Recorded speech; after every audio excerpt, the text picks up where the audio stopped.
আমরা যখন কোনো ট্রমার সম্মুখীন হই বা কষ্টকর ঘটনা বা অ্যাক্সিডেন্টের সম্মুখীন হই,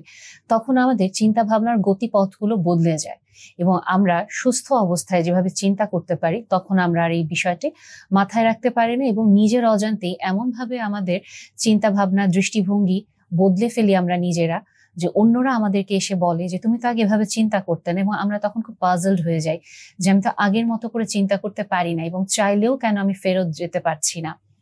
কখন আমরা বলবো যে আমাদের ট্রমাটিক মেমোরি ডেভেলপ করছে বা কখন আমরা বলবো পোস্ট ট্রমাটিক স্ট্রেস ডিসঅর্ডার হচ্ছে, প্রত্যেকটা বিষয়ে আমি এর আগে ভিডিও করেছি এবং আজকে আমরা এই যে ট্রমার কারণে আমাদের চিন্তার যে পরিবর্তন হচ্ছে এটা নিয়ে একটু কথা বলবো। ট্রমার কারণে আমাদের যে চিন্তাটার পরিবর্তন হচ্ছে এটা আমরা বুঝতে পারি প্রথমত আমরা প্রচন্ড একা হয়ে যেতে থাকি এবং যে কোনো ঘটনার শুরুতেই আমরা নেতিবাচক উপায়ে চিন্তা করা শুরু করি। যে কোনো ঘটনাতেই আমার মনে হয় যে আবার কি ওরকম কোনো কিছু ঘটে যাবে, আমার এই ঘটনাটা কি আবার আমার ওই পুরনো কষ্টটার মতো কিছু একটা নিয়ে আসতে পারে, আমাকে আরো সাবধান হতে হবে, বা আমি যে সিদ্ধান্ত নিই ওটা তো আসলে ঠিক হয় না, বা নিজের প্রতি একটা সেলফ ডাউট কাজ করতে থাকে, আমরা নিজেকে খুব বাজেভাবে সেলফ জাজমেন্ট করতে থাকি এবং এটা আমরা নিজেরাই বুঝতে পারি না যে আমরা ঘটনার শুরুতেই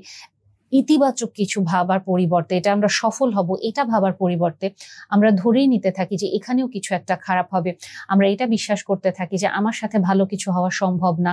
এরকম এই বিভিন্ন রকম ভাবে নেতিবাচক উপায়ে আমরা ঘটনাটাকে ইন্টারপ্রেট করি এবং এটা কিন্তু সত্যি, যখন আমরা একটা ঘটনাকে শুরুতেই ধরে নিই যে আমি ব্যর্থ হব বা এখানে কোনো বিপদ আসবে, আমরা যে 100% এফোর্টটা দিতাম বা যেই ওয়েতে এফোর্টটা দিতাম, যেই আমরা মানসিক একটা উৎসাহ নিয়ে আগাতাম, ওটা নিয়ে কিন্তু তখন আমরা আগাতে পারি না। আমাদের ব্রেন তখন অনেক বেশি ফোকাস ওয়েতে চিন্তা করে, আমাদের যে পেরিফেরাল ভিশনটা, আশেপাশে যেটা আমরা মাথায় রেখে চিন্তা করতে পারি ওই জিনিসগুলো আমরা কেটে ফেলি, আমরা খুব ফোকাস থাকি এবং শুধু নেগেটিভ জিনিসটা মাথায় আনতে থাকি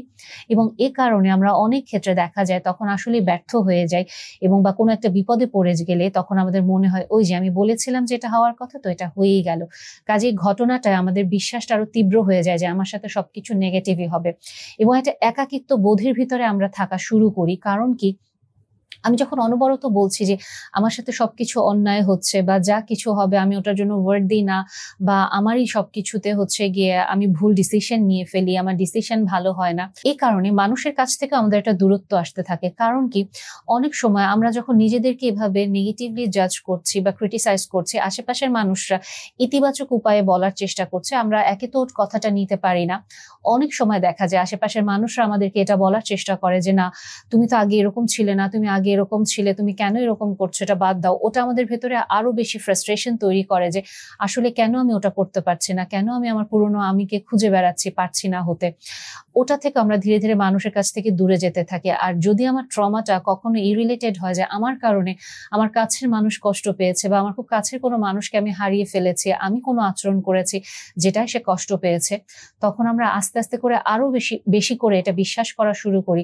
আমার আসলে একাই থাকতে হবে, কারণ আমি কোনো সম্পর্কের যোগ্য না, আমি কাউকে সেফটি দিতে পারি না। কাজে ওই লোনলিনেসটা ধীরে ধীরে আমরা আরো বেশি তীব্রভাবে নিজেদেরকে নিয়ে যেতে থাকি লোনলিনেসের ভেতরে এবং আমরা এটা বুঝতে পারি না যে এই লোনলিনেসটা আমার কষ্টের কারণ এবং এখানে যদি আমি বাস করি আমার ডিপ্রেশন এংজাইটি আমার আরো বেড়ে যাবে। এবং এখানে আরেকটা যে জিনিসটা হয় যে আমরা আমাদের থটটাকে চ্যালেঞ্জ করতে পারি না, আমরা কাইন্ড অফ আমাদের নেগেটিভ থটটাকেই বিশ্বাস করা শুরু করি এবং যখন নতুন কোনো ঘটনা আমাদের সাথে ঘটে আমরা যে এটা দেখবো যে না অতীতে আমার সাথে যে ঘটনাটায় কষ্ট হয়েছিল ওই সময়টাতে আমি আসলে কোন পরিস্থিতিতে ছিলাম এবং আজকে নতুন ভাবে যে ঘটনাটা ঘটছে সেটা দুটো এক ঘটনা না। অবশ্যই অতীতে আমার কোনো রকম অভিজ্ঞতা ছিল না, কিন্তু এখন আমার অভিজ্ঞতা আছে এবং বর্তমান যে পরিস্থিতি অতীতের পরিস্থিতি থেকে অনেক আলাদা। এই জিনিসগুলো আমরা বিচার করতে পারি না, আমরা জাস্ট চিন্তা করি এই যে এখনই বিপদটা হচ্ছে, আগের সাথে আমরা মিলিয়ে ফেলি এবং আমরা জাস্ট হাল ছেড়ে দেই। এই কারণে অনেক সময় যেটা খুব ভালো কাজে দেয়, যখন আমরা আসলে এরকম কোনো ট্রমা রিলেটেড ইনসিডেন্টের মুখোমুখি হই বা ট্রমা ট্রিগারিং কোনো মোমেন্ট আমাদের সাথে হয়, আমরা অবশ্যই যেন ওই ট্রমাটা থেকে যখন ওই ঘটনাটা শেষ হয়ে গেল এবং পরবর্তীতে ওই মেমোরিটা যখন আমাদের ভেতরে থাকে, আমরা আমাদের ইমোশন গুলাকে আইডেন্টিফাই করি যে আসলে আমাদের সাথে কি হচ্ছে, আমি কি অনুভব করছি, কোন জায়গাটাতে আমি কষ্ট পাচ্ছি। সো যখন আমরা এইভাবে জিনিসগুলো আস্তে আস্তে করে আমার ইমোশনটা আইডেন্টিফাই করছি এবং ওটাকে একটু লেখার চেষ্টা করছি এবং বর্তমান পরিস্থিতিকে ওইটার সাথে একটা তুলনা করছি, অনেক সময় আমরা প্রফেশনালের কাছে যদি যেতে আমাদের দেরিও হয় বা কারো কাছে সাহায্য চাইতে আমাদের দেরি হলো, নিজেরা কিছুটা হলেও আমরা জিনিসটার মুখোমুখি দাঁড়াতে পারি। আরেকটা জিনিস যেটা হয় যে কগনিটিভ ডিস্টরশন বা এই যে ট্রমাটিক কোনো ইনসিডেন্টের মুখোমুখি হলে আমাদের চিন্তার যে পরিবর্তন আসে, আমরা সেলফ ব্লেমিং এ চলে যাই। ছোটবেলায় অনেকের সাথে বিভিন্ন অ্যাবিউজের ঘটনা ঘটে থাকে বা অনেক সময় বাবা মার সেপারেশন হয়ে যায়, অথবা আমরা নিজেরাই কোনো কার অ্যাক্সিডেন্ট বা কোনো প্রাকৃতিক দুর্যোগ, ওখানে আমাদের কাছের মানুষকে হারিয়ে ফেলা বা কোনো প্রটেস্টে গিয়ে আমরা কোনো নিজেরা বিপদে পড়া, কাছের মানুষকে হারিয়ে ফেলা, যখন এরকম হয় আমরা নিজেদেরকে ব্লেম করা স্টার্ট করি। আমার তো এখানে আরো কিছু করার ছিল, আমি তো এটা করতে পারতাম, আমি তো ওইটা করতে পারতাম, তাহলে আমি গুড ফর নাথিং এবং আমার জন্যই সবাই বিপদে পড়ে। কিন্তু আমরা এই জায়গাটায় আবারও ভুলে যাই যে আমি নিজেকে যে ব্লেম করছি, হয়তো ওই সময় আমি আসলে আমার বেস্ট পসিবল এভার ডিসিশন আমি নিয়েছিলাম, কিন্তু আমি ওই জায়গাটা ফোকাস করতে পারি না। যেটা আমি করি, আমার ওয়াটিফ আমাকে এমন একটা চোরাবালির ভিতরে নিয়ে যায়, আমার মনে হতে থাকে সবকিছুর জন্য আমি দায়ী, সবকিছুর ভুলটাই আমার, অন্য কেউ এটার জন্য দায়ী না। এবং আমি যদি অন্যভাবে নিতে পারতাম আমার লাইফটা এরকম হতো না, আমার কাছের মানুষটার সাথে এরকম হতো না,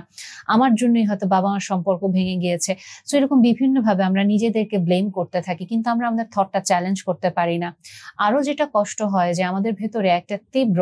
ভীতি কাজ করে এবং অসহায়ত্ব বোধ কাজ করে, ফিয়ারফুলনেস এবং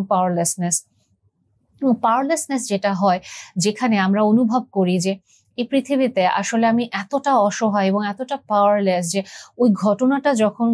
ঘটেছে আমি নিজেকে কোনো হেল্প করতে পারিনি, কাজে ভবিষ্যতেও যদি এরকম কিছু ঘটে আমি এতটাই পাওয়ারলেস এবং হেল্পলেস, আমি কিছুটাই করতে পারবো না এবং আমাকে সবকিছু এই পৃথিবীতে সহ্য করে যেতে হবে, মুখ বুজে মুখ বন্ধ করে। এবং এই যে পাওয়ারলেসনেস বা হেল্পলেসনেস আমার ভেতরে তীব্র একটা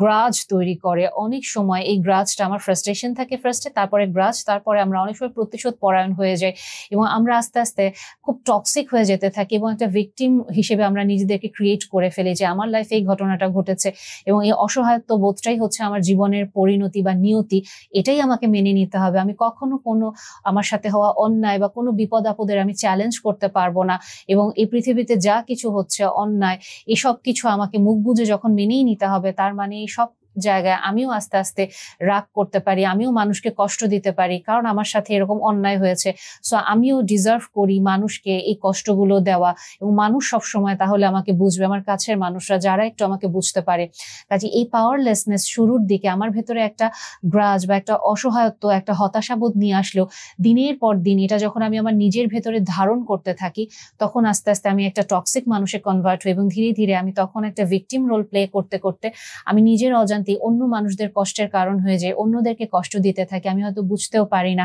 আমার এই কগনিটিভ ডিস্টরশন আসলে কোন জায়গায় আমাকে নিয়ে যাচ্ছে, আমি অনেক সময় এটা বুঝতে পারি না এবং ওর পথ চলাটা আমি আটকাতে পারি না এবং এটাকে আমি জাস্টিফাই করতে থাকি তখন যখন আমি মানুষকে কষ্ট দিতে থাকি। কারণ আমি ভাবি এই পৃথিবীতে অন্যায় হচ্ছে, আমার সাথে অন্যায় হয়েছে, আমাকে এটা সহ্য করতে হবে, অন্যদের সাথেও হচ্ছে, এটাও তাদেরকে সহ্য করতে হবে, এটাই নিয়তি। কিন্তু আমরা কোনো অ্যাক্টিভ রোল প্লে করতে চাই না, আমরা অ্যাক্টিভলি আমার ট্রমাটাকে প্রসেস করতে চাই না, হিল করতে চাই না ওই সময়টাতে, কারণ আমি তখন আর এটা বিশ্বাসই করি না যে ট্রমা থেকে বের হওয়া যায়। আরেকটা যেটা কাজ করে বলছিলাম যে ফিয়ারফুলনেস বা তীব্র একটা ভীতি বা অ্যাভয়েডেন্স টেন্ডেন্সি, যে ওই যে এই ঘটনাটা যখন ঘটে ওই সময় যে তীব্র একটা ভয় আমি পেয়ে গিয়েছিলাম এবং এটাকে যে আমি সেন্স করতে থাকি প্রতিনিয়ত প্রতি মুহূর্তে এবং ওই ঘটনাটার ওই সময়টা আমি প্রতিনিয়ত আমার নিজের ভেতরে ধারণ করতে থাকি, আমি আস্তে আস্তে খুব ক্রিপলড হয়ে যেতে থাকি এবং আমি ধীরে ধীরে আমার লাইফের বিভিন্ন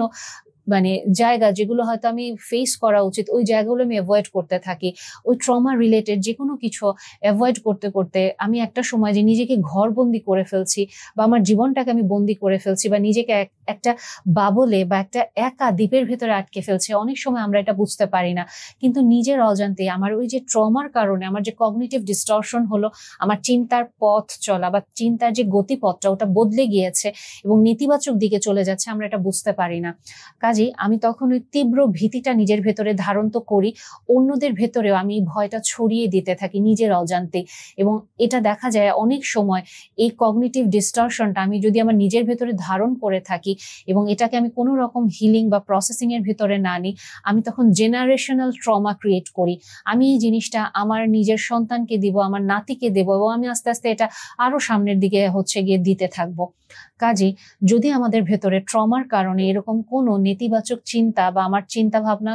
পথ চলাটাই যদি আসলে বদলে যেতে থাকে, যেটা আমার জন্য ক্ষতিকর আমি অনুভব করতে পারি, অবশ্যই আমি যেন হেল্প সিক করি। এবং আমার কাছের মানুষরাও যদি এরকম ভাবে সাফার করে, আমি অবশ্যই যেন চেষ্টা করি কাছের মানুষকে সাহায্য করার জন্য। যদি নিজে না পারি, আমি প্রফেশনাল হেল্প সিক করব, এবং যার মাধ্যমে সে যেন এই কষ্টগুলো থেকে বের হয়ে আসতে পারে, আমি সেই চেষ্টাটা করব। এবং ট্রমা থেকে কি আসলেই বের হওয়া সম্ভব? অবশ্যই ট্রমা থেকে বের হওয়া সম্ভব। এবং এই ট্রমা যে